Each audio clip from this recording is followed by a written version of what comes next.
when you walk out to the start. Okay, I'm ready. She'll be at the podium, right? You mean, I mean, like, they're like policy.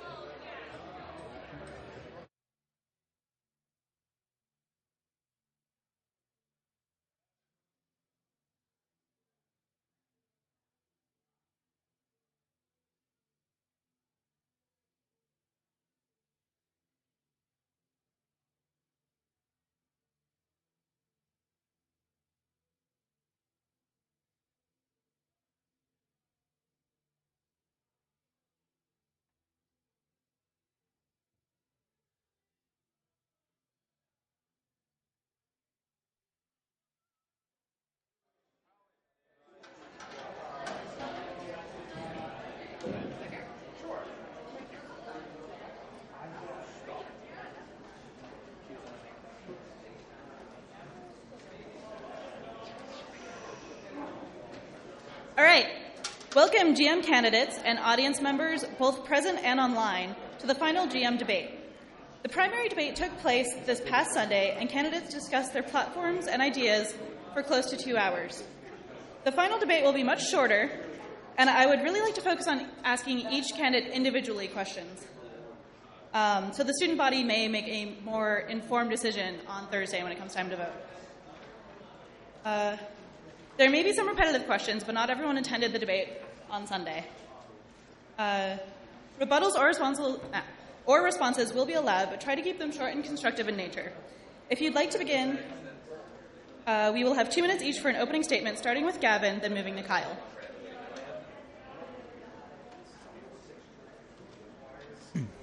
Hello. Hey, it's on. Hi.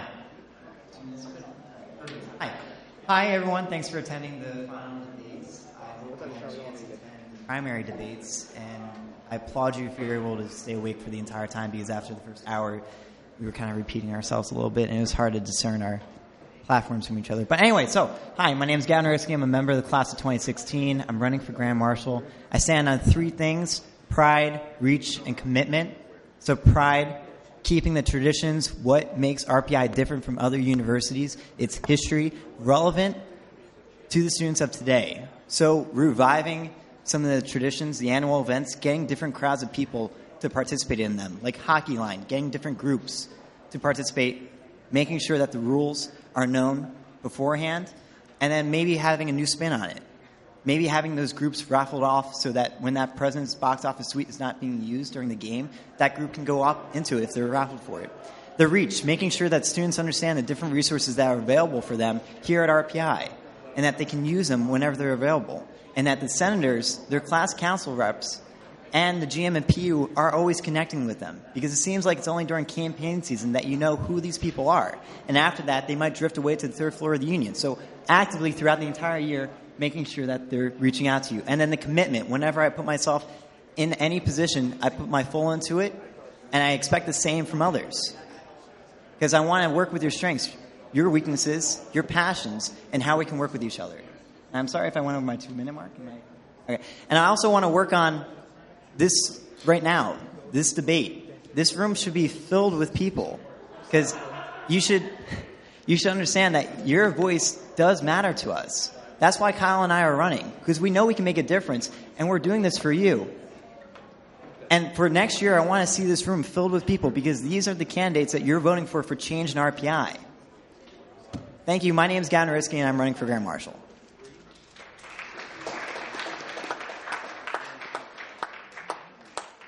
All right. Hi, guys. I'm Kyle Correga, and before I want to start, I want to say another couple thank yous. First to Tim and the Rules and Elections Committee, who stayed up to 5 in the morning last night to get these primary results out in time so we could be here debating now. But second to all of my party members and supporters and the 589 people who voted to get me to this position where I am now. I really appreciate the support, and we need that support now more than ever. So vote again on Thursday. So a little about me. I'm doing this because I love it. I've been in Senate for 3 years, once as a vice chair, 2 years as Student Life Committee chair.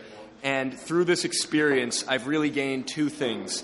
First, a clear vision of the ways the Senate can work to improve all of our lives here at RPI. But second, a vision of where we need to move forward, where we need to break the mold and become better than we are now. So I've worked with administration. I've built strong relationships with other leaders. And through these relationships, I'm ready to kind of take charge on a number of campus issues, including complaints students have had regarding food, including deprecation in some of our residence halls, namely quad and wraps. I want to finalize some of our ongoing projects, such as prescription delivery to the health center and a proposal to bring Zipcar or another car sharing service to campus. But as I said, I also want to move forward. I want to make the Senate and make the Grand Marshal roles that are more relevant and accessible to the student body on a regular basis, more so than they ever have been before. I will continue to tour clubs and fraternities, continue to talk with students on a basic level, just as I have now while campaigning. This is going to continue even into my term. I'm going to give the Senate a guaranteed internet presence to facilitate more dialogue between senators and the people they represent. And finally, as I do this, I'm going to put in place a system where if students have something they're passionate about, we can use the Senate to support them in their goals, help them reach success. So through my efforts, I'm going to move our focus beyond the walls of the Senate toward the things you care about as students. No longer will we talk about Senate projects. We'll talk about student movements, student initiatives. In that sense, I want to create a stronger student voice. Thank you.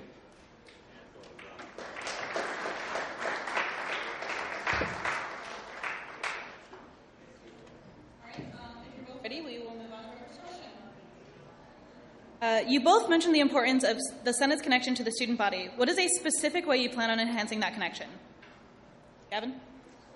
Yeah, so while campaigning, talking to students, I like to ask them, what is Grand Marshal to you? What is PU to you? And what do you know about the Senate? Most of the time, I got blank stares because they don't know what the Senate does for them or what they can do. And if they're not picking up an issue of the poly every week, it's hard to keep up with it because the websites aren't updated or there's not that much information on there. And if they want to contact their senator, it's just an email and maybe a picture of their face. So I want to bring the senators, I want to bring the class council reps to you. So instead of getting the students more involved in the Senate, getting the Senate more involved in the students, bringing third union to the clubs, the events, the organizations that you participate in, so you get to meet them. Bring them to the houses so it's not just campaigning when you meet a GM or a PU, but throughout the entire year, campaigning 24/7 to win your vote. And the same for the senators and council reps, so that you get to meet them. You're not just emailing a name, but you're talking to a face that you can rely on. Trust, why in that position. So events and taking Senate to you, so you can meet them and feel like you're a student, they're here just like you, and they're trying to learn that you want to see impacted during your time here at RPI. Thank you. Kyle? Very much like Gavin said, I agree. We need Senate available to talk to on a daily basis or even at least on a regular basis, read to people through outreach via Res Life, but all by tours. However, I also want to go beyond our way to talk to people via an appointment scheduling system I could set up on the Senate website, as well as through online conversation on Facebook and Reddit, using social media, these avenues that students already explore and explore with little effort. It's not about even getting students aware of what the Senate is and operate. It's making sure that as we proceed, projects we work on, and the ways in which we want to improve student life, everyone can have a say in that. Everyone has the chance to get involved in those ideas. Everyone has the chance to take part, whether they want to take part in an online discussion, whether they want to join a committee, whether they want to join a project-specific task force that I want people to get involved directly, regardless of their... Your platform is very vague. You seem to say how to accomplish your goals. I'm not goals are. Could you provide specific examples of your objectives as the GM? So one of the reasons why I keep my platform vague is not because I have substance, but I knew that every year for Grand Marshal, different class, and it's hard to predict what the concerns are of the students. If you watch debates in previous years, the same concerns come up every year, and I didn't want to keep telling you about the communication that can grow through the Senate and the student body, the change in the food quality that we can have, or the quality of the residence halls. I'm going to be, that's a guarantee that I'm going to try my best for them. So I didn't include those in my platform because I didn't know what the future held, what concerns you're going to have. So I backed it up with my experiences because that's what a leader needs to have. They're not going to have all the answers, but they're going to know what to do when a crisis comes, when to combat a problem, and who to for the answer, the support, or the resources to give you the answer that you need and connect them. So that's why I included majority of my resources, or my experiences to help with these concerns. But I want to work on connecting you closer with the reviewing student pathways. And Kyle mentioned how student pathways, they have been working on it, bringing higher food quality to those events, making them profile appealing to students. You have to make the environment appealing as well to the students. Working with the administration to see how they want to connect with students, how they want to connect with the administration, working with them to know what the roles that they do, and working annual events like Hacky Line, making organizations feel like if they're not going to these events, they're because they are. So publicizing things beforehand, not just the week, but months in advance. So you have on your calendar, you're looking towards it every single day, you know about it.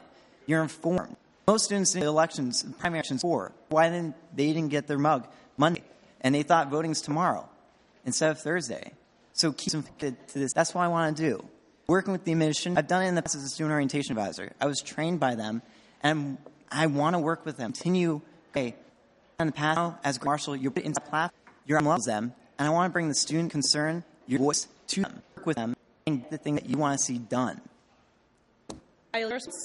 So, you say that you keep focusing on, but Gavin, that's here and communicating this voice that you said here, and it's something that we all agree with. But you have to be a little more to this role than communicating. The role needs flex. Marshall has to be able to whatever concerns students have, whatever issues are brought to the center. I've expressed, fix food, residence halls, working for greater academic support, etc.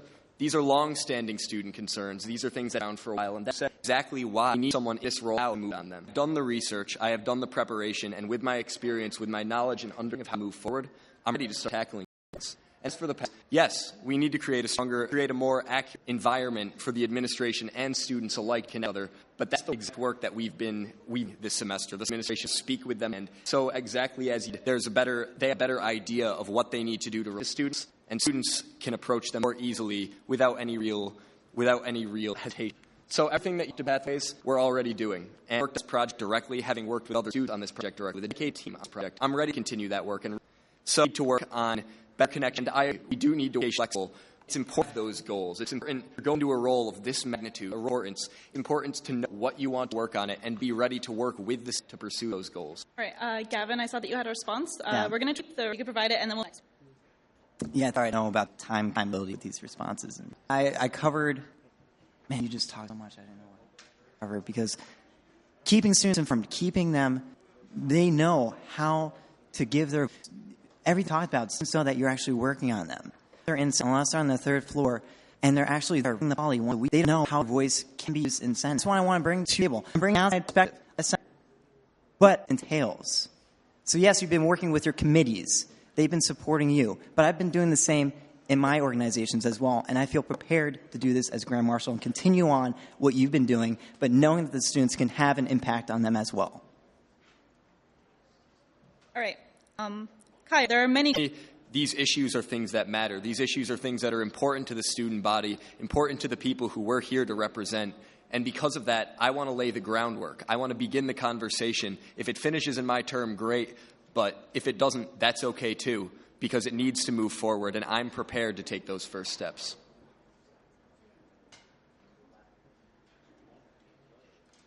Okay.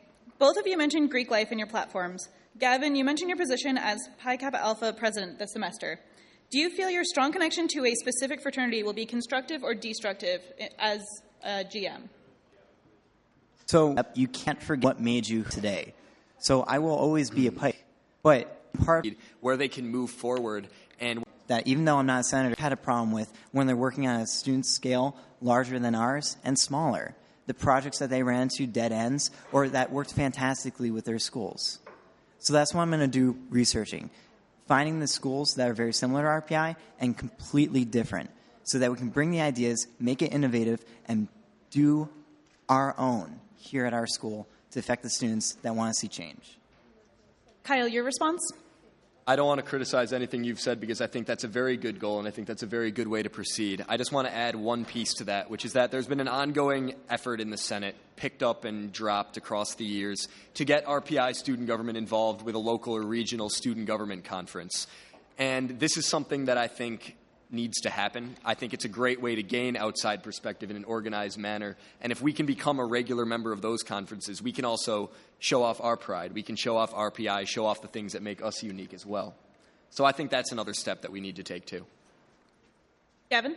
And I've been doing that since day one, being a member of Red and White. When you become a member in that organization, you're an ambassador of Rensselaer. You're taking the traditions, the history of what RPI stands for and proclaiming it at different universities, but at the same time taking what they make themselves, what makes them different from us, and bringing that culture, that experiences here to help ours strive and grow throughout the year. So I've been doing that as a member in that organization, and I'm prepared to continue that in Senate. Thank you. And actually, Kyle, your response answered my next question, so we'll be moving on. Both of you mentioned the crucial nature of input from other students. Are there any components of your opponent's platform you found particularly interesting that would encourage you to work with them in the future? Gavin? So while traveling during campaigning, I've heard Kyle's platform change throughout the time. Not fully changing, but just, making it briefer every single time. I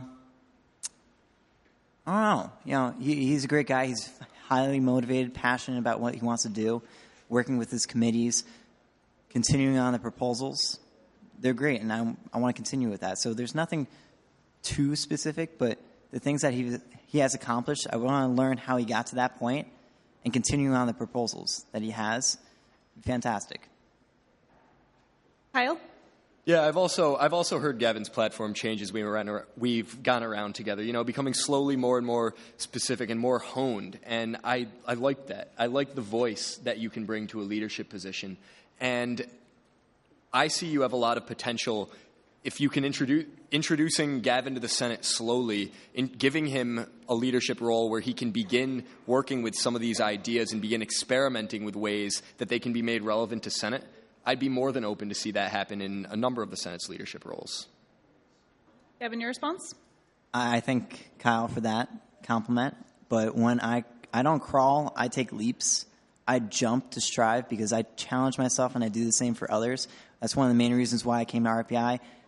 When I first came here, I didn't think at all joining any club. Now this semester, as a second semester sophomore, I'm vice president for membership in Red and White.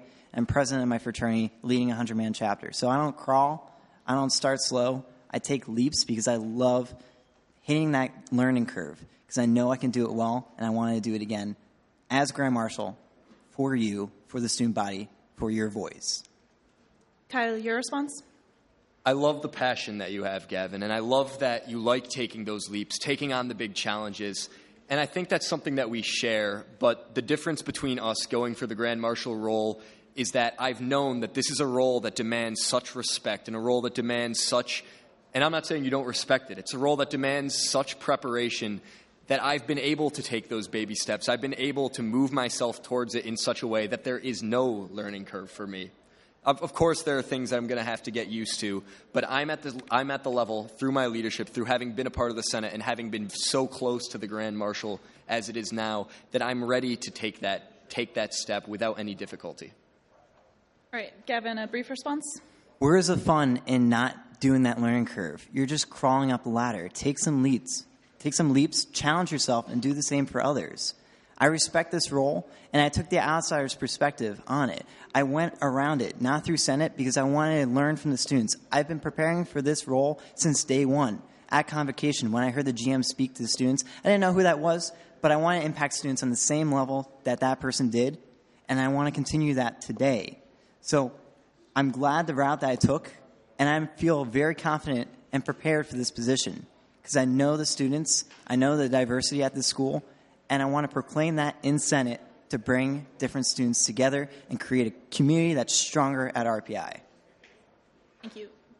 Yes. All right, and Kyle, one more Sure. very brief response. So for me, the fun is not in the learning curve. The fun is in using the role to make the most positive impact I can on the lives of RPI students. And that's the key difference here. I'm in this to help make the organization better, help make RPI better, help make the students better. And I've been having also wanted to be Grand Marshal since freshman year. I've known that I can stay in touch with students, but I can also become a part of the Senate. I can also be as close to the role as possible and become as prepared as possible to do a good job when I'm Grand Marshal. That's the difference. Thank you. And thank you both for your input. I will now allow closing statements, again starting with Gavin and moving to Kyle. So I want to thank everyone for attending this event. But one of the main things I want to work on is proclaiming to students that their voice does actually matter, that they can advocate what they want to see at RPI, and that the Senate, what roles they can do, how they can help students, that's a gap that I want to close. Because people going around campaigning, no one knew what Kyle's committees were doing this past year unless they were in them or reading the poly. No one knew what the Student Senate was doing unless it finally affected them in the very end where they got to say their voice. I want to make sure that beforehand you know that your voice is always welcome to the Senate, how we can always continually connect with you. So I stand on pride, keeping the traditions and history of RPI always there and relevant to the students, that when you walk across that stage, you're proud that you went to RPI. You had the fantastic experience and that the Senate in some way helped you along the way. That reach, that you always know the resources that are available and that they're continuing to grow and that you feel like a very confident student here because you know what you can be a part of. And that commitment, when I put myself in that position, I raise my bar of expectation very high. I do the same for others because I know as a leader, you can see potential in someone. It's untapped sometimes, but if you challenge them, they'll soar above where you thought they would have previously. So that's what I want to do with commitment. I want to challenge the senators, the class reps, and you to do a better job every single day because you're important. Your voice does matter, and I want to be the voice of the student body, be in that grand marshal position because I truly care about the students here. I want to hear what your concerns are and work towards them. Motivate the senators, everyone in Senate, to do the best job that they can and always connect with you. Closer to the administration, better experience at RPI, that's what I'm all about. My name is Gavin Noritsky, and if you vote for me, you vote for change, breaking the mold, something new, something lively to the Senate. You vote for Kyle, you vote for Senate, continuing on the way it's going, but not with the outsider's perspective. Thank you, and have a good day. Kyle? Oh.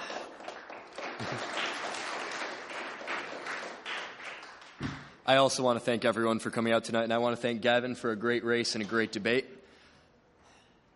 I ran for this position both because I love it and because I've had this experience, as I said, but also because I've seen what a passionate group of people can do from all different walks of student life, elected, unelected, Greek, independent, graduate, undergraduate, when they work together, when they come together for a common goal. I've seen the power and the effectiveness and the passion that can come out of that kind of camaraderie and that kind of sense of unity and togetherness, and I want to bring that to the Senate. I want to bring that beyond the Senate as a whole, and I know Gavin said a vote for me is a vote for the Senate, but it's not. My experience has given me two things. It's given me that clear vision and those clear-cut ideas that we talked about, but it's also given me the preparation to move the Senate to the next level, but also move the student body to the next level.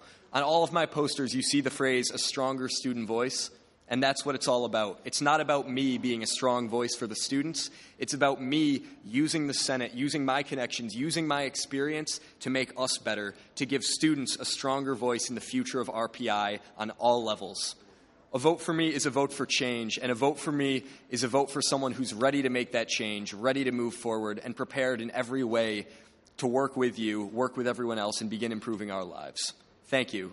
Remember to come out this Thursday. Thank you again.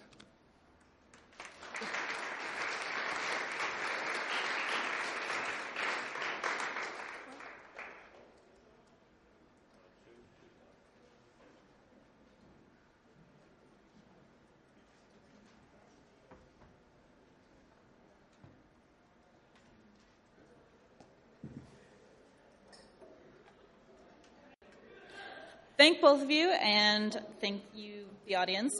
We will now be switching gears to the PU debate.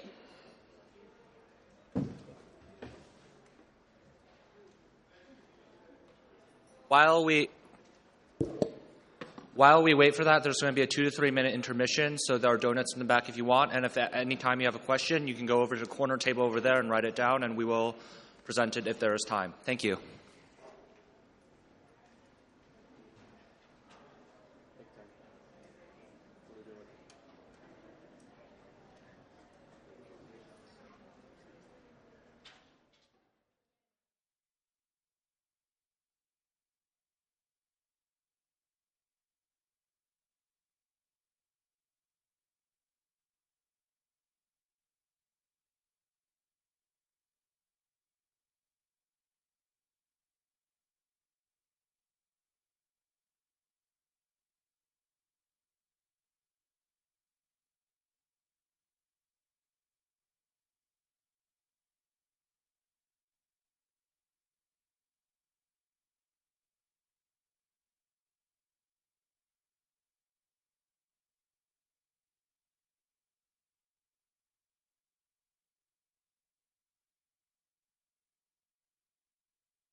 Hello, everybody. This is the debate between candidates for President of the Union.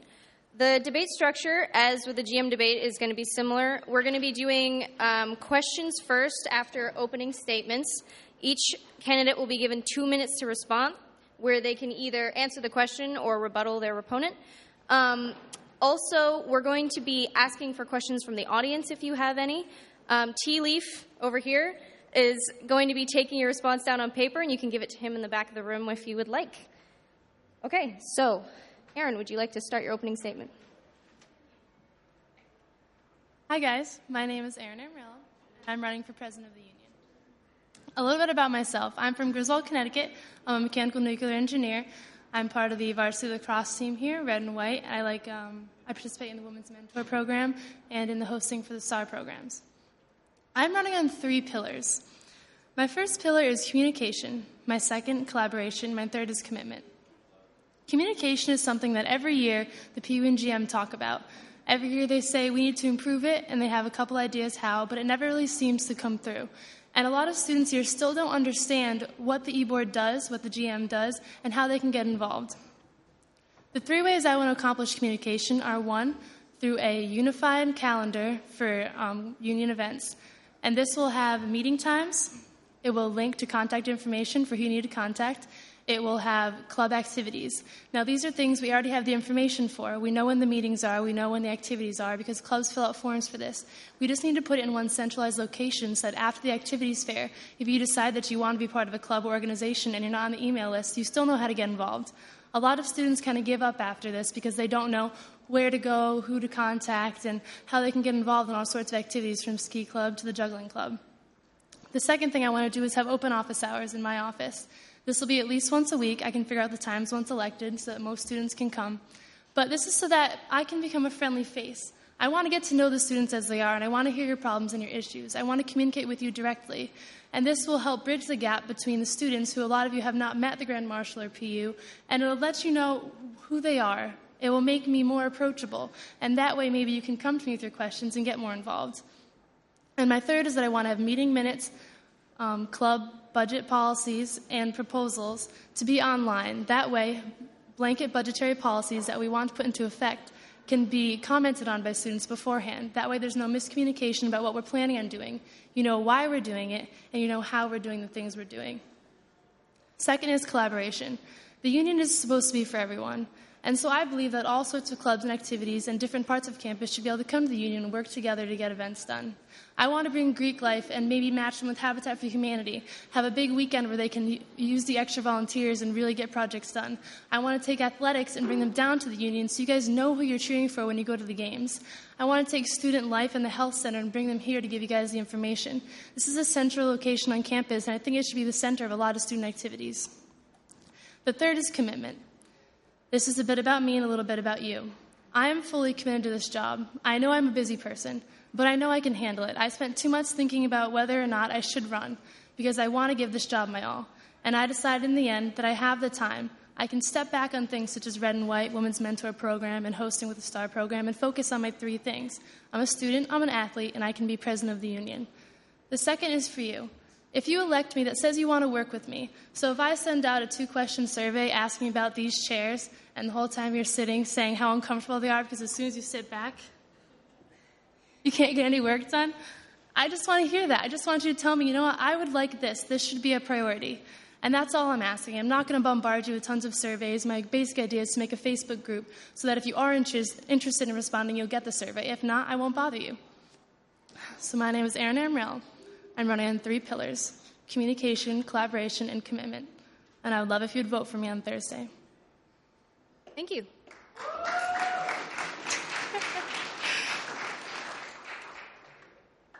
Hi, my name's Frank Abissi, and I'm running for President of the Union. I've served on the Senate and the Executive Board for the past 3 years, and I've dedicated that time to improving our union and improving our clubs. One way that I want to improve our union is by changing the way we bring things like concerts, comedians, and speakers to campus.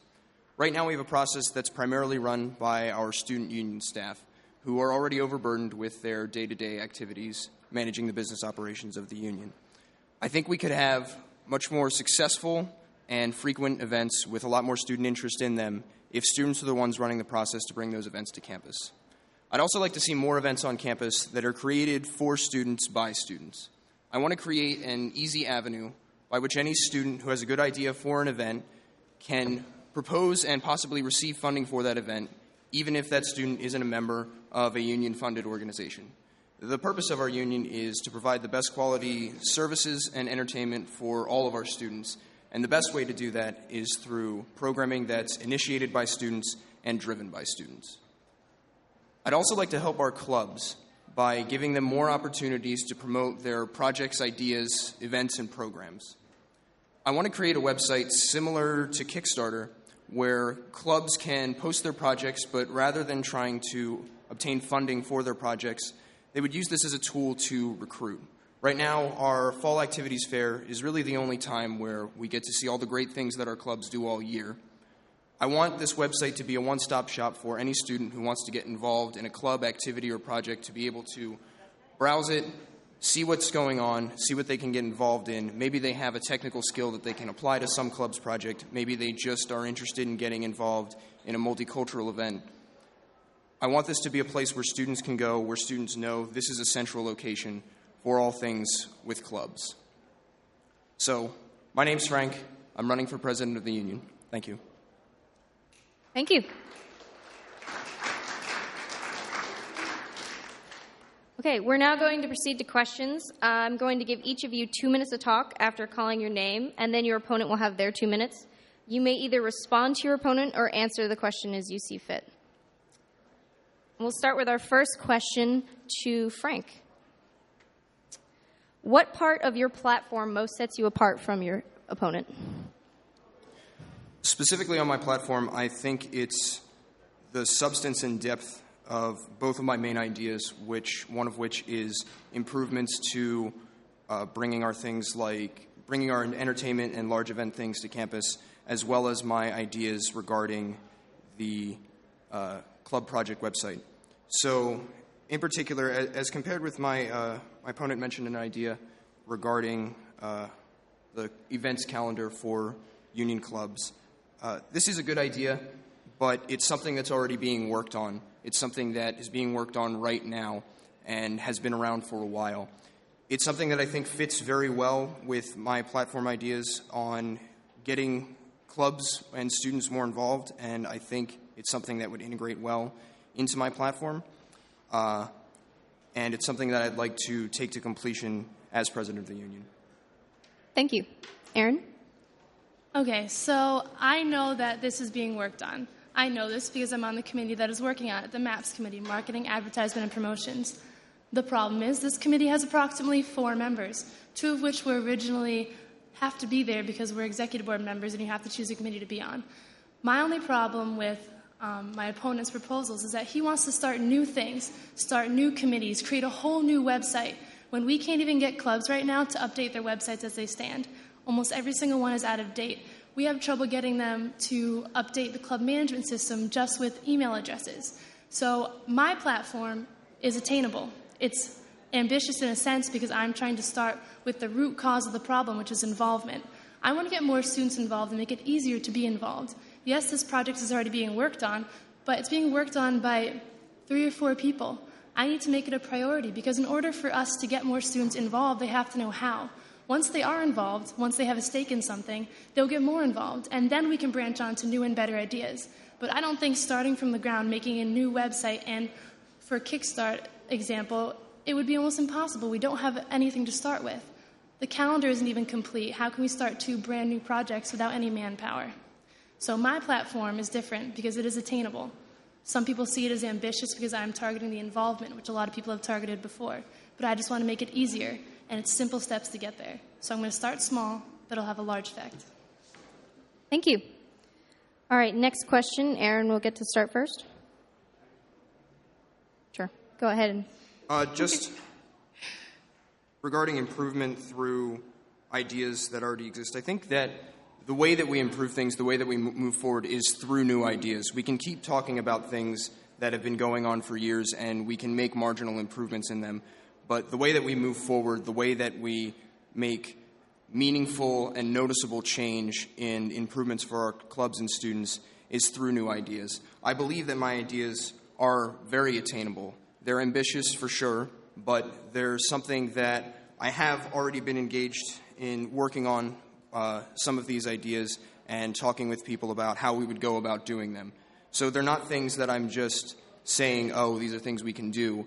They're things that are well thought out. There's a clear plan of action behind them, and they're new ideas that we can use very much going forward into the future, and things that can be accomplished in my term as President of the Union. Okay, thank you. Next question. Aaron, we'll have you go first. Please describe a problem you faced while serving on the e-board and what you did to solve it. The biggest problem a lot of executive board members tend to run into is that our main job is to create relationships with our clubs. And so you want to meet with them face-to-face. You want to get to know them. You want to know what they're trying to accomplish. You want to know why they're trying to accomplish what they're trying to accomplish. And sometimes you get that club where they're very autonomous and they don't think they need you. And then last minute they have a proposal which they don't know how to make, and they haven't been talking to you all year. So you maybe met with them once. A great problem that I had was with the cycling club. They are a great club. They are winning constantly. But they come to me at the end of the year and say, we don't have enough gas money. And I was like, well, how did this happen? And they say, well, we have twice as many members as we originally listed, so we had to take twice as many cars. So this is where the communication, I'd been trying to reach them all year. We'd talked about small things. They said, no, we're fine, I handle it. But in the end, we had to sit down, we had to look at their budget and say, all right, this year, you have to do your members this way. As you go, you have to update things. If you all of a sudden have more members, here's who you come in with a proposal. So they basically had never been educated by their previous e-board members what the proper action was to take when these things did happen. So it was basically a sit-down and a complete education. Over a couple weeks, we met every other week about this, and I set them up for their future proposals. I said, this is how you're going to get this done. This is who you need to meet with. Here's the contact information. So it really was just a lack of knowledge, but that is the greatest... That's the greatest problem most executive board members face, is that a lot of students don't understand how the activity fee comes in and then how we distribute it. Thank you. Frank? So a problem that I encountered specifically was regarding a club that I was assigned about halfway through the year. Global Medical Brigades is an organization that provides medical supplies and care to different places around the world. And they came to me with a problem that they were an affiliated club, and what they wanted to do was be able to purchase medical supplies, which would then be shipped to the countries where they'd be working, and then they would go down there and be working with Global Medical Brigades, the organization, to distribute that. Now, there were problems with a club being able to purchase medical supplies for legal and insurance purposes, and so I worked with them, and they worked with their representative in their national organization to figure out a way in which they could stay a union-affiliated club while still being able to do the things that they wanted to do. And there are other problems that I've encountered a lot like this, where a club hasn't been sure of how it wants to go about accomplishing its goals, and that's what I like to do with my clubs. I like to take on complex problems that my clubs have and use my knowledge and my experience and work with them to figure out a definitive way where they can accomplish their goals. Thank you. We'll now have Frank answer the question first. Currently, clubs have the understanding that e-board representatives can't be member of the clubs they represent. They're discouraged from advocating for their clubs during e-board meetings, and they're excluded from the budgeting process for their clubs. Do you agree with these policies? And if so, how is a representative supposed to effectively represent a club under that system? If not, what changes do you intend to make? So I think that it's a good thing that we don't allow e-board members to represent clubs that they're a member of, because I think it does present a conflict of interest in a lot of our budgeting process. But I think that we can remedy the problems that occur when an e-board member can't accurately represent their club or advocate it to the rest of the board. This connects very well with one of the points of my platform, which is reestablishing the importance of the relationship between an e-board member and their club. That relationship is key to having an effective budget and an effective budgeting process. Personally, what I like to do with my clubs is I like to try and get to know their officers, get to know the people that I'm going to be working with come budgeting, so that when we do encounter problems and when they do have concerns that are critical, that we already have a good working relationship established and that we can work through any problems that do occur. I'd like, as president of the union, to apply the standards that I apply to myself with interacting with my clubs to every single member of my board. Thank you. Erin? So I definitely agree that a club should not be able to have direct control over, a member of a club should not have direct control over their own budget. This is obviously a conflict of interest. But one of my greatest concerns with the executive board is that you need to have executive board members who understand the clubs they represent. You don't want to take someone who has never played an instrument and put them in charge of RMA.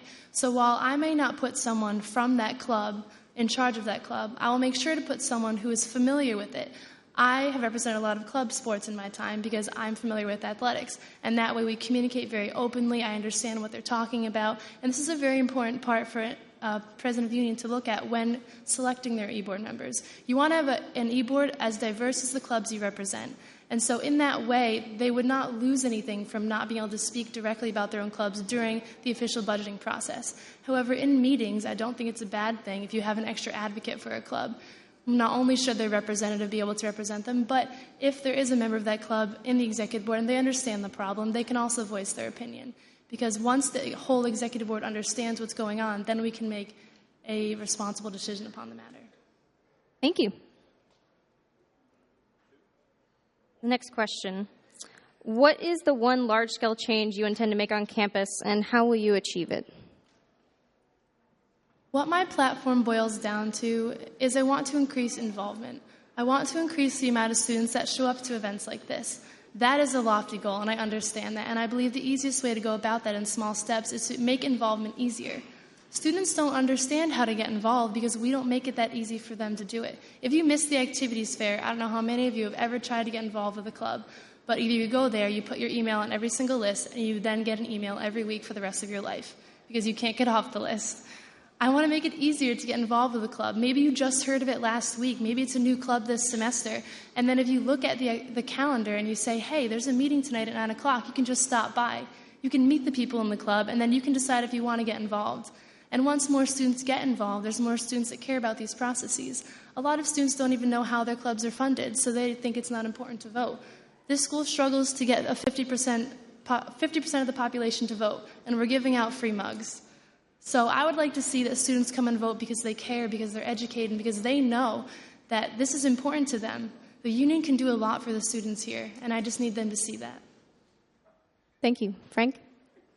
So one thing I'd like to see during my term would be an increase in the number of events that we have, like I mentioned as part of my platform, that are large scale, that get a lot of students involved and active and engaged with each other and promote a larger sense of community, particularly things like I mentioned concerts, comedians, speakers, these large-scale music and arts type of events.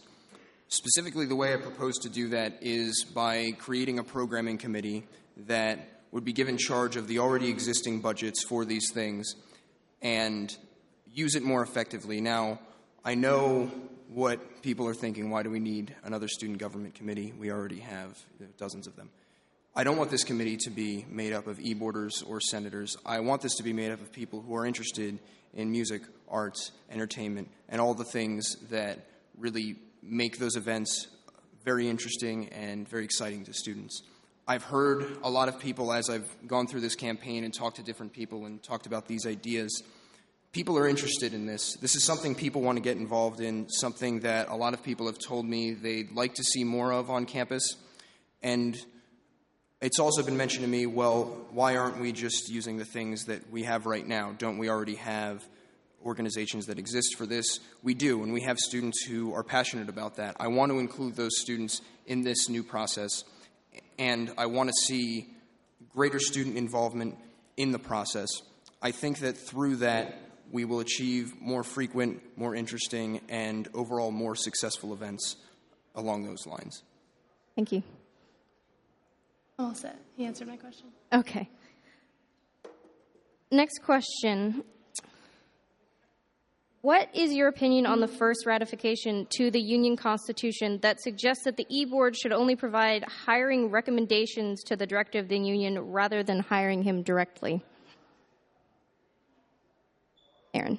So I believe this is a very complicated question. I understand this policy was put in place because it has to do with agreeing with HR's policies.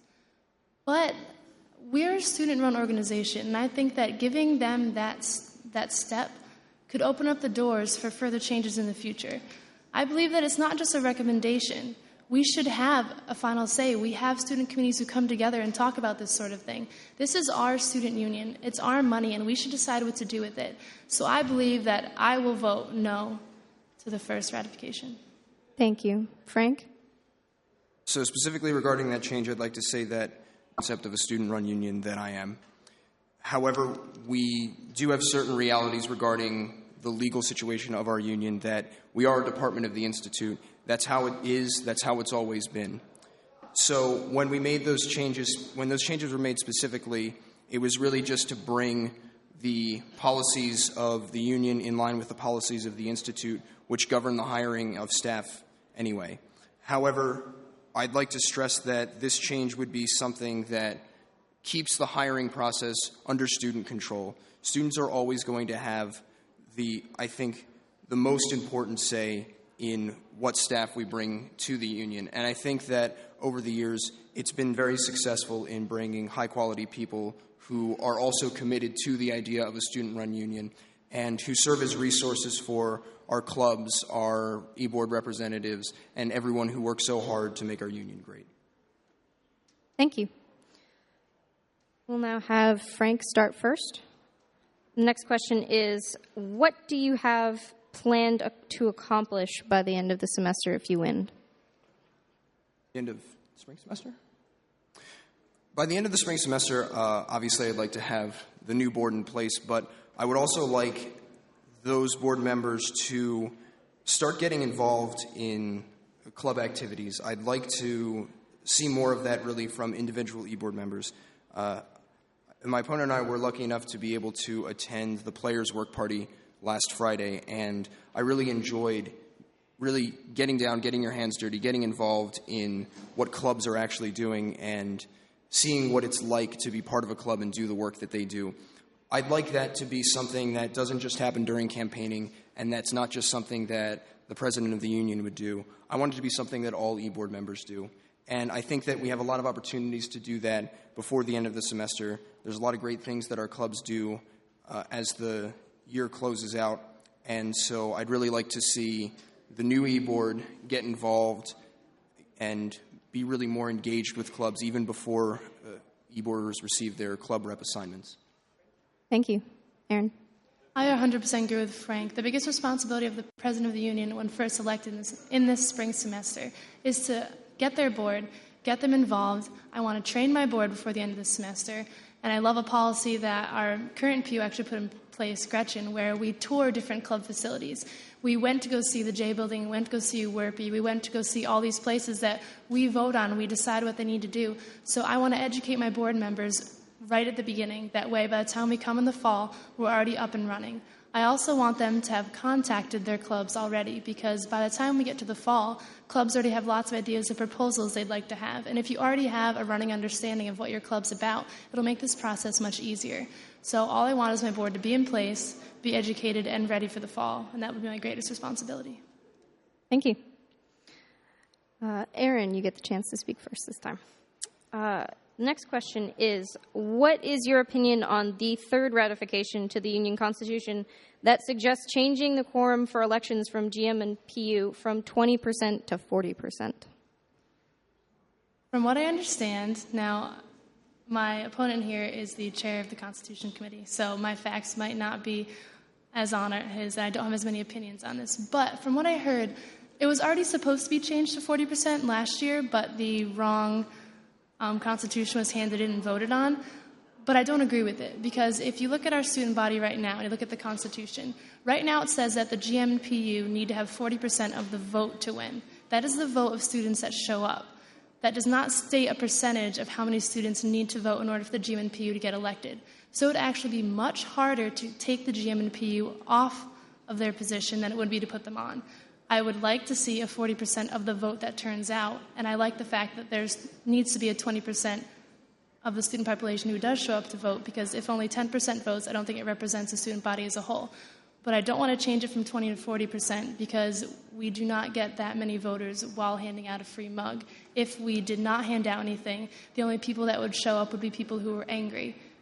And that way, I feel like it wouldn't be fair to the current GM or PU to have 40%. Great. Thanks. Frank? There's actually a pretty simple answer to this question.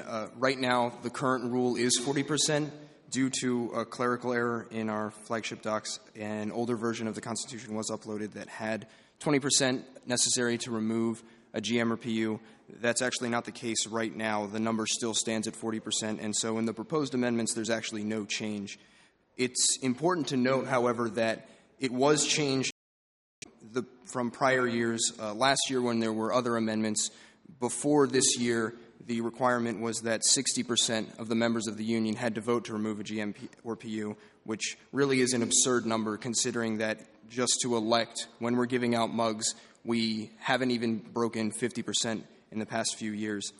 I think that 40% is still a very high number. I think in the future it should be brought down to something more attainable, something more reasonable. I agree with my opponent that it shouldn't be so low that we allow instability in student government so that when decisions are made that at first may be unpopular, it allows someone to stay in there. But to sum up, it's staying the same, and it's better than it's been in years past. Great. Thank you. Frank, you get to speak first this time. One question that we've been presented with is, what's your opinion on the controversial food policy issue? So the food policy regarding our reception funds and food for clubs was a decision that was made in the fall semester by a vote of the entire board in passing our new budgeting guidelines. Now, during our budgeting sessions in January, it was more about applying that policy, which had already been previously established, to the new budgeting process. Now, I can't speak for the rest of the board in communicating that decision, but I can tell you what I did with my clubs. When that policy was made, it was something that I communicated to my clubs. I have a list, I have an email list on my own that's all of my club officers. I communicate with them regularly leading up to budgeting, making sure that they are aware of what the budgeting situation is going to look like going into the next year, and this was one of the changes that I communicated to them.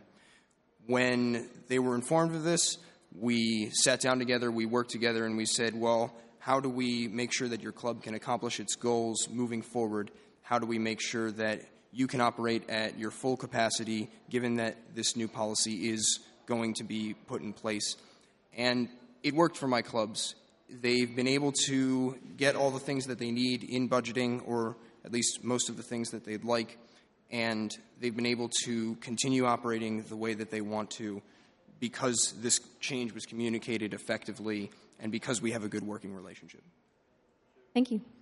So I believe this policy either had barely any effect on a club or it had a huge detrimental effect to the club. If you look at a club that only really has a banquet once a year, this doesn't really change how they use the money at all. But if you look at a club such as Players, who has work parties to the weeks leading up where they would like to have pizza, this policy is very detrimental to them because they can't operate the same anymore. They can't quite get the amount of people they need to the work parties in order to sustain the work that needs to get done because they're working for 4, 7, some of them stay all night, 10 hours, and they don't have any food. And they would rather use this money in this way than in a banquet at the end of the year. The other problem I have with the food policy is that it wasn't across the board.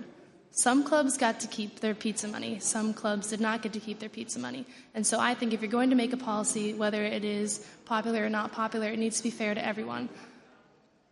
Thank you. I think that one solution moving forward regarding the changes to food policy would be to make certain exceptions for our service clubs who dedicate a lot of their time without being compensated for their volunteer work, and their work really does go a long way to improving our union for everyone. This includes our media organizations like RPI TV, our UPAC Sound and Lights, Cinema, all of our other great organizations that do work that benefits students.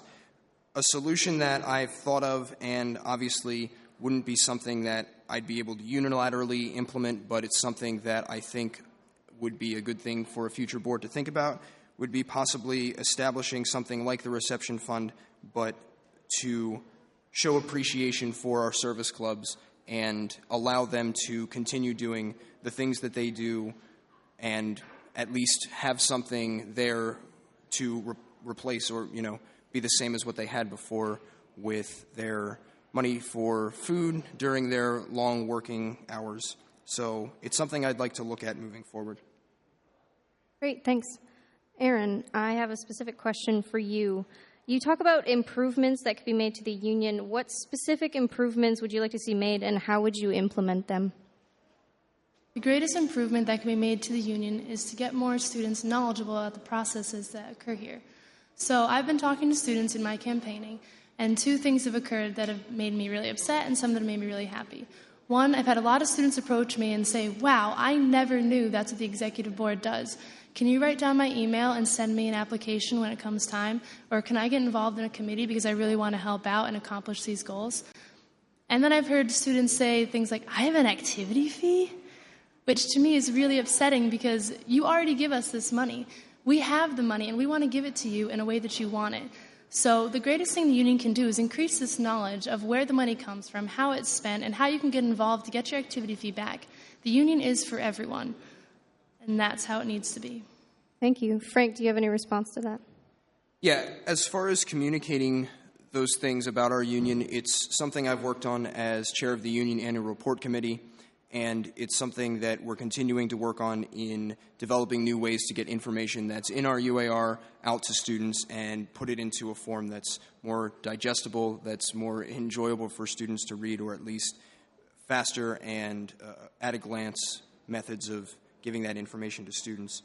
In terms of improvements to the union, one thing that I'd really love to see is more collaboration between clubs. I think there's a lot of opportunities for clubs to work together and have projects that can support each other. For example, if you have a club that has a technical need to complete one of their projects, but maybe doesn't necessarily have someone in that club who is in a major that allows them to fulfill that technical need, I think that we can really have clubs that are technical get involved with non-technical clubs and help them out.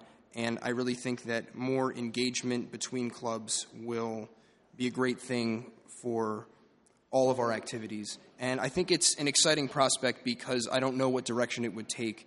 I think that there's a lot of room for the interactions between clubs to grow organically and have a greater impact on all of our students. Thank you. Frank, I have a specific question for you. How do you feel that increased debate inside the e-board would improve the union as a whole? I think that's a hallmark of this year's executive board, is that debates have been much longer and more intense, but have also gone more in depth into the issue and explored issues to a greater length. That's one of the things I've loved about this board in particular, is that there hasn't been a single opinion that really dominates the discussion. It's really consensus that we come to when we come to solutions.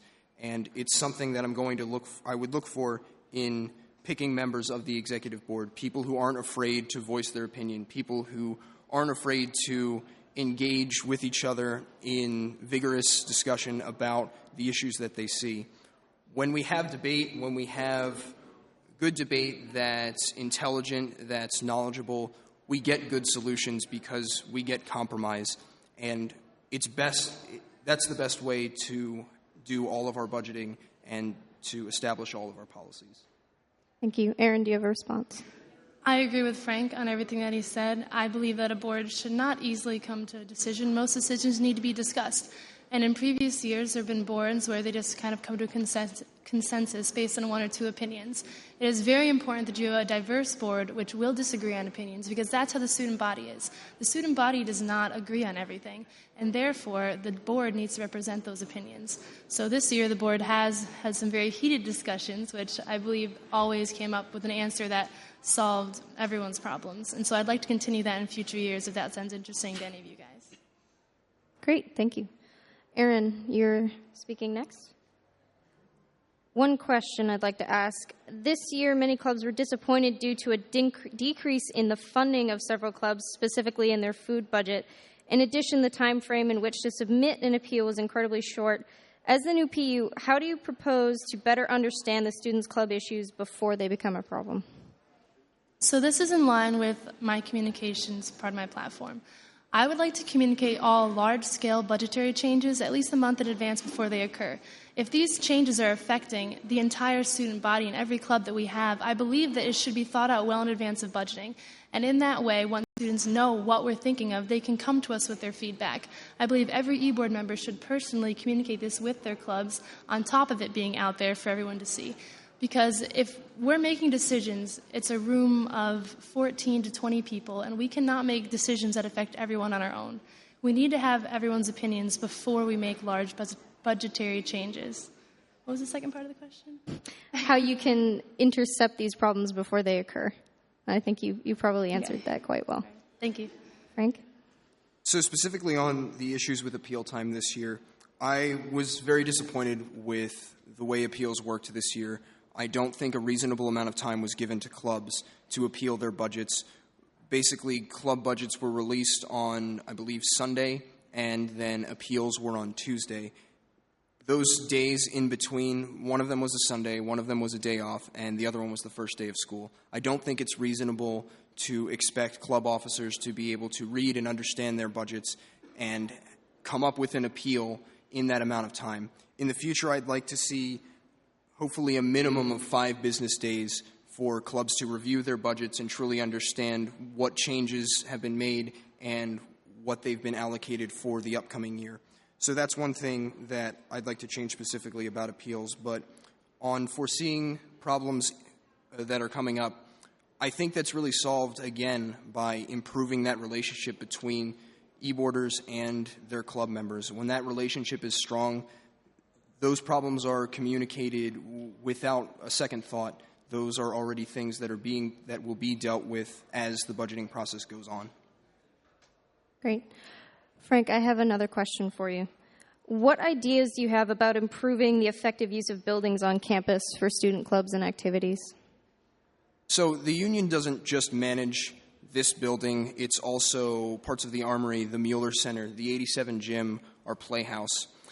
I think that we don't have an effective view of all of the space that we have and all of the resources that we have in terms of physical space. What I'd like to see is an active inventory of all of that space so that we know what kinds of things like storage space, what kinds of athletic facilities we have, and that we can actively know what's going on in each of those spaces so that when a club needs storage, when a club needs space to do something, that we can know exactly where we can send that club and just effectively use all of our space better. Thank you. Aaron? This past year, the Executive Board has also been working on scheduling software proposals, and in that kind of proposal, we would have all these spaces and all the spaces available so that students can go online, see what's available, book their meetings, and it will also free up people in the admin office whose current job is to take pieces of paper and load it into a computer. So we're working on these changes, and hopefully within the next year, whether Frank or I am elected, these things will improve. Thank you. Aaron, I have a question for you. If elected, what will you have the most difficulty with in the PU role? I think the greatest difficulty about being PU, or at least me being elected PU, is that I do have a lot of ideas, and I would love to get every student in the world involved, and I know that I won't be able to reach every single student. I know that I'm not always going to be able to get everyone's opinion. I know people will ignore my surveys, and that will be frustrating to me because I put so much work into it, and I really want to hear your opinions, and I want to know what you want to do. So the biggest difficulty for me will be when I can't reach everyone, and I'll feel like I've let you down. Thank you. Frank? I think the hardest thing about being president of the union and being a member of the executive board in general is knowing that going into budgeting and that whole process that you're not going to be able to give every club everything they want. A lot of our clubs have fantastic ideas, and they have lofty but admirable goals that they all want to achieve. But we know beforehand that we're not going to be able to make all of those things a reality. And it's difficult. It's difficult to go into that process and know that you're going to have to disappoint some people. And that's a really hard thing to do, to make those tough decisions. But that's why they're tough decisions, and they shouldn't be easy. They shouldn't be things that are able to be done without a second thought. Thanks. Frank, how would you improve graduate student involvement into the student clubs? So one thing that I'd like to do is just have more information on what our graduate students want out of their union. I don't think that a lot of our graduate students know that they can vote. They don't know that their activity fee entitles them to all the same services that our undergraduates do.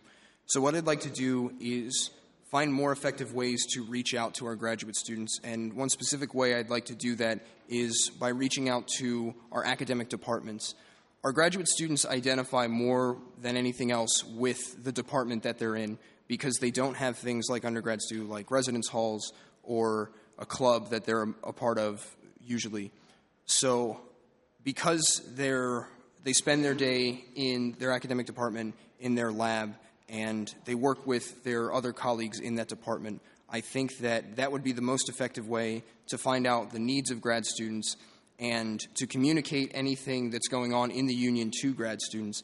I think an interesting idea might be assigning an e-board rep to an academic department if that department is willing to be a liaison between that department's graduate students and the executive board and promote better communication and have better information about what grad students want in that way. Thank you. Aaron? I agree that graduate students are kind of a mystery sometimes at RPI because they do get so involved in their research. I would like to see a closer relationship between the executive board and the grad council. I know that we have grad members on our board, and I would like to use them to communicate between these two bodies. I think that a good thing we could do for grad students, even if we can't create new programs immediately, is to just increase the knowledge of things that already exist for them. Things like that every student has, such as our lawyer services. That way the grad students can get something out of their activity fee while we work with the grad council on creating programs that they really do want to see. Great, thank you. Aaron, you have the next question. What other commitments, if any, you think might interfere with your role as president of the union? It's a very mean question. So as a lot of people know, and I mentioned in my opening statement, I am on the women's lacrosse team here. So this will not interfere with my role as president of the union. I'm going to be honest, the hardest part about this is campaigning because I do everything on everyone else's schedule. If I was elected, I would be able to select my meeting times. I'll be able to do my work at midnight or at 6 in the morning whenever I'm free. Right now, my team's at practice. I'm here. I'm not choosing one over the other. I'm going to do them both together. And I know I can do this. I've been on the e-board for 2 years. I've managed my time very well in multiple activities. So all I have to do is step down from different activities such as Red and White or the Women's Mentor Program or hosting STAR students. I love these things that I do, but I will make time for being the president of the union. If I didn't have the time, I wouldn't run. Thank you. Frank? So in terms of my commitments, this is pretty much it for me. This is what I do. I love being a member of the board. I've loved working in student government for all of my time here, and I really can't imagine doing anything else. I can't imagine my experience at RPI being anything but working in the union and working to make things better for students. I love what I do. I always have, and I'm committed to this really more than anything else because there's nothing else. This is what I do. Okay, thank you. Frank, you also have the next question. How do you see the current Greek life on campus, and how do you see its involvements in the future? So over this past year, I've really enjoyed working with the presidents of IFC and PanHel through our constitutional amendment process. And I think that collaboration can and should continue in the future. On the campaign trail, I've spoken with different people in the Greek houses that I visited who are interested in my ideas and have said, hey, after this election's over, let's talk about these ideas. Let's see how we can get Greek organizations more involved in clubs, more involved in our union. And I think that's going to be a great thing going forward because our Greeks are some of the most involved students on campus. And there's a lot of energy and passion there that I think, if tapped into, could be used to enhance the student experience for them and for everyone else. Thank you. Aaron? I believe that the Greek students on campus came here and they knew they wanted to get involved in something. They currently chose Greek. This is where they're putting their energy. This is what they want to do. But if you look at these students, they are some of the most involved and spirited students on campus. This is something that sometimes the union lacks. We need this outside spirit, this outside enthusiasm to come in and work with us. If we can collaborate with Greeks, whether it be in fundraising events for charities, and we can host them here, whether it's a meet and greet between different types of Greeks and different students, or whether they just have their programs here in a centralized union location, I believe we can work together and really get things done. Over the past year, I don't know how many of you have heard of the problem with the Senate and their representation being debated, but my biggest issue is that there was no communication there. And there were several people who were very much in charge of this communication who didn't step up, and they didn't talk to them. And so I believe that we need to work with them closely, and they are 30% of our population, and they're some of the most involved 30%. So I would like to work with them. I would like to go to the IFC meetings and the Panhandle meetings at least once a month to continue this close relationship. Great, thank you. Aaron, you also get to start the next question. Please describe your ideal GM and what you believe their role should be and how you would like to work with them. My ideal GM. Well, I would just like a GM who holds the same passion for student involvement that I do. I would like a GM that is easy to work with, but doesn't need me to work with them all the time. I would like a GM where their programs can complement mine, and I believe that both candidates would make excellent GMs, and I'd be willing to work with both of them if they won. Thank you. Frank?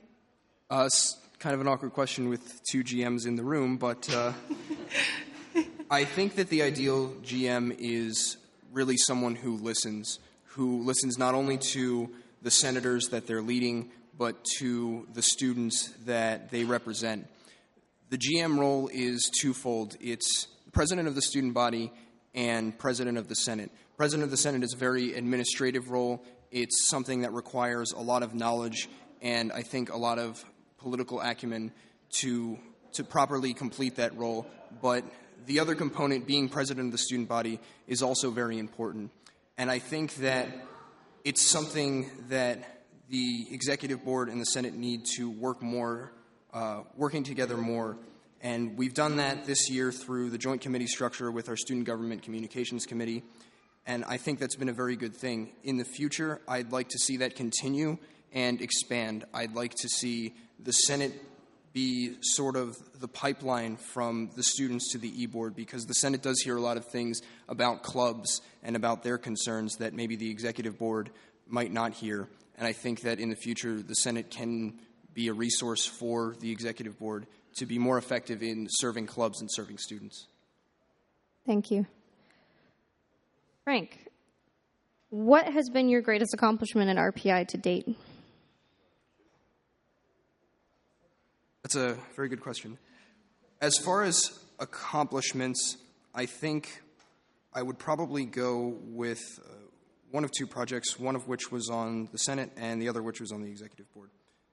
When I served as chair of the Facilities and Services Committee, I was in charge of the CDTA 286 bus route changes, and I think that that had a very positive outcome for our students in the fraternities up on Pauling Avenue, and I really love the way that project went because it was an effort between students who were affected, between the committee itself, and working with the administration that was responsible for communicating those changes to CDTA. The other project I'm very proud of sort of occurred behind the scenes, and it was with our media upgrades to the union that will be happening over the summer. We'll be getting ceiling-mounted projectors in several of our key meeting rooms, and I think it's really going to be something that is a great improvement for our clubs. When we first got that proposal, it was very high. It was a very high cost, and it was still a good proposal, but I wanted to look more into it.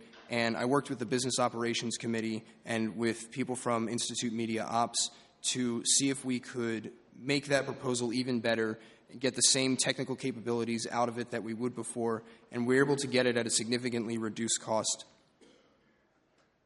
Thank you. Aaron? I think that especially in the executive board, it's a lot of little victories with your different clubs and getting their proposals through and seeing their goals come to light. But as far as large-scale projects, I really enjoyed working with the MAPS committee on our club officer social events. And Emily in the back can tell you a little more about. She's our chair. But basically what we did is we brought club officers together so that they could work with their collaboration. They could actually meet each other, meet clubs that had similar goals, meet clubs that had different goals, and then decide, hey, like, I would really like to work with you on this. It was great to meet you. And that had both very, very positive and some not so positive feedback. But for the feedback that was positive, a lot of clubs came out of that with new bonds that they could then work with. Thank you.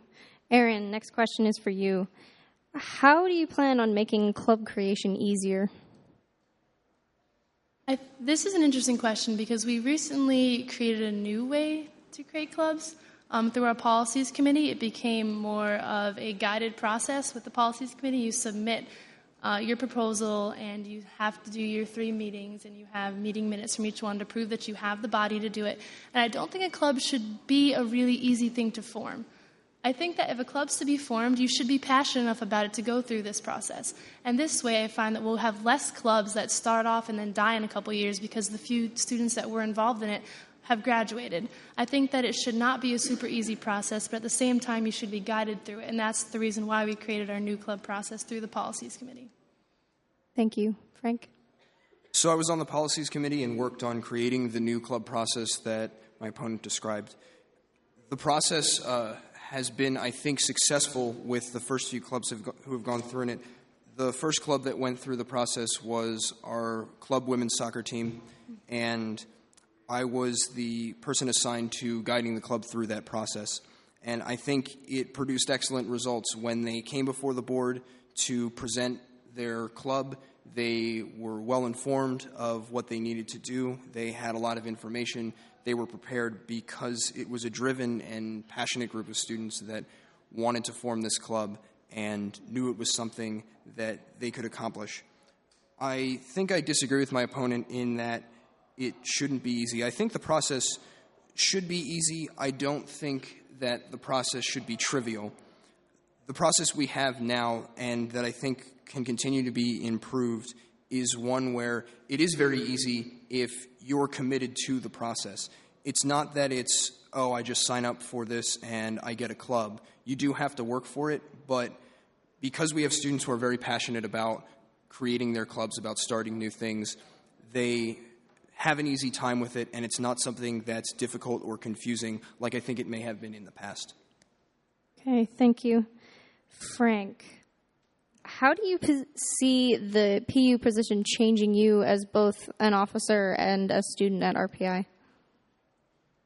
One thing that's very different about the PU position as compared with my positions that I've held previously on the Executive Board and Senate is that it's the role of a facilitator. It's not the role of someone who has an opinion and advocates for it.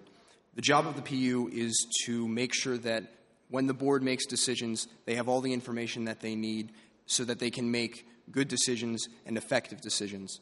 So I see myself transitioning from a role where my job was to analyze the merits of a proposal and then come up with an opinion on it and try to find solutions for our clubs, to one where I'm facilitating that discussion and I'm making sure that all sides of an issue are heard so that something is discussed in full detail and is fleshed out before the board makes a decision. Thank you. Aaron? I believe that being president of the union will be another leadership position that I can hold where I can take those around me, pick the best people, surround myself with qualified, passionate people, and then lead them to the decisions that they need to make. I need to give them all the opportunity to get all the information that they need. The hardest part for me will probably be keeping my opinions from the board, because as a facilitator versus an e-board member who has to fight for the proposal, your job is not to fight for it. Your job is to say, here's all the information, here's the qualifications, here are the histories of things like it, and then the board makes the decision. So I believe that this will help me grow as a leader, because right now I'm a very emotional fighter, and I fight for things that I want, and the facilitating will be a more mature, a more thought-out approach to everything that I do. And it will help that I will be able to surround myself with students just as passionate as I once was. Thank you. Aaron, I have another question for you. Mm-hmm. How do you plan on making sure that activity fees don't get out of hand? I was asked this question in my first executive board interview. How high should the activity fee be? I believe the activity fee should be high enough so that the students who want to participate as much as they want to can be as involved as they want. But it should not be so high that those who do not participate in everything are burdened by the activities of others. So I believe the activity fee, while it does have to rise at the same rate as, say, the costs of things do rise, it should never be a burden upon students. I mean, granted, it's part of the tuition. A lot of students don't know how much it is. But the activity fee should reflect the amount of involvement that students can take in the union. It should be no more. Thank you. Frank? So one of the main problems when we're dealing with budgeting is balancing both wanting to have our clubs continue to do the great work that they do while also recognizing that the activity fee is an additional financial burden on all of our students. I think that the best way to deal with this is through responsible planning for the future. One of the biggest costs in our activity fee is athletics, which in the next year will make up 38% of the budget. Now, it's something that we want to continue to support, and it's something that I'm committed to making sure is a stable and has stable and healthy growth. And I think one way to do that is by taking in years when we have surpluses from athletics, putting it into reserves, and then when athletics has years where there are some increased costs from maybe more away games from some of our teams, that we can then use that money that's been saved up to help those teams and not have to increase the activity fee by a large amount every year. Thank you. Aaron, you had a comment? The way the athletics budget works is that there are several teams who take larger trips each year, not each year. So every couple of years, the hockey team will go out to the Midwest. They do this for reasons of recruiting so that students can go home and see their families, and their families have to see them play for the first time. And these things should be planned for. We know they're coming. The communication just isn't there right now between the executive board and athletics. One of the parts of my platform, which I have not yet discussed, is to create a committee of athletics and e-board members so that the communication is going on throughout the year. So coaches can talk to the e-board more than once a year. They can say, hey, I know my schedule for the next 2 years. This is how traveling is going to increase. This is what's going to decrease. Here's the gear that we only have to purchase every 3 years. Because every couple of years, the e-board is brand new. And they don't know the things that the e-board members of 2 years ago saw. So this process needs to be better communicated, and therefore we can plan for the future. Thank you. Okay, at this time, I would like to give both of the candidates a chance to give their closing statements. And then after that, if we also have any further questions, please give them over to Tea Leaf, if he's still there. Never mind. Person waving their hand. Okay. We'll have Frank start with your closing statement first. So throughout this debate, we've talked a lot about our ideas and how we would solve problems that occur in our union. But I'd like to talk a little bit about why I want to be president of the union. I came to this school partly because I was fascinated with this idea of a student-run union. It's something that's very unique. It's something that I think has given me an experience that I wouldn't have gotten at any other school.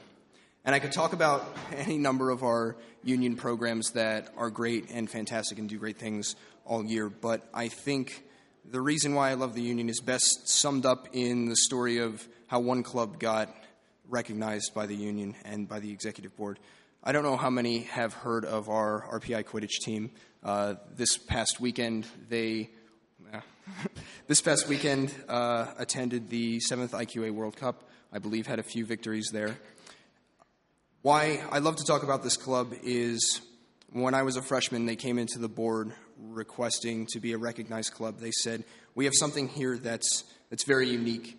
It's something that people find interesting, and we get students to come out for this team, to come out and play a sport who maybe under normal circumstances wouldn't even leave their dorm room, and they get out and they socialize and they have camaraderie, they experience competition, they experience traveling with us to different games, and it's something that these students maybe wouldn't get otherwise.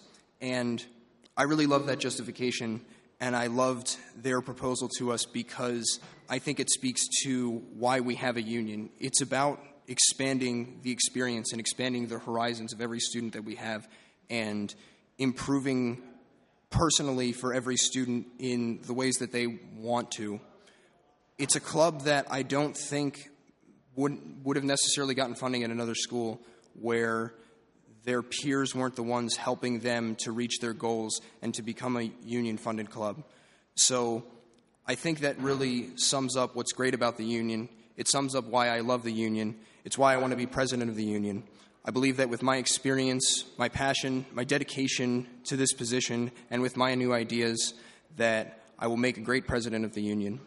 And once again, my name's Frank, and I want to be your next president of the union. Thank you.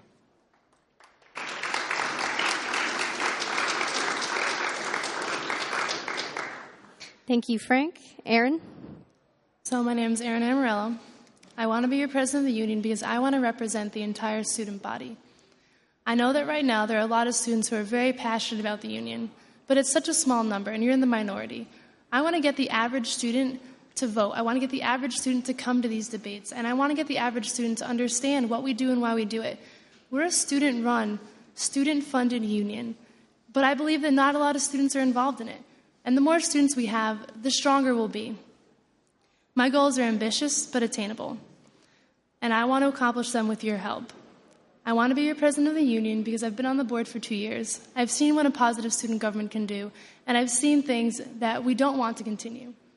A vote for me is a vote for a positive change. A vote for me is a vote for a new kind of voice. If you would, I'd love to have you vote for me this Thursday. Thank you.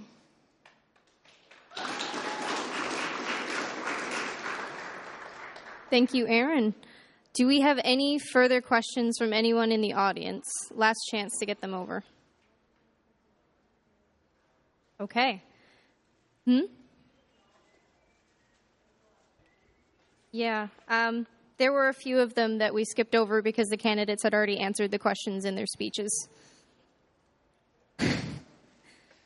Okay. If there are no further questions, then we will be closing this debate and thanking both the candidates for all their hard work tonight. Thank you. Did not make it.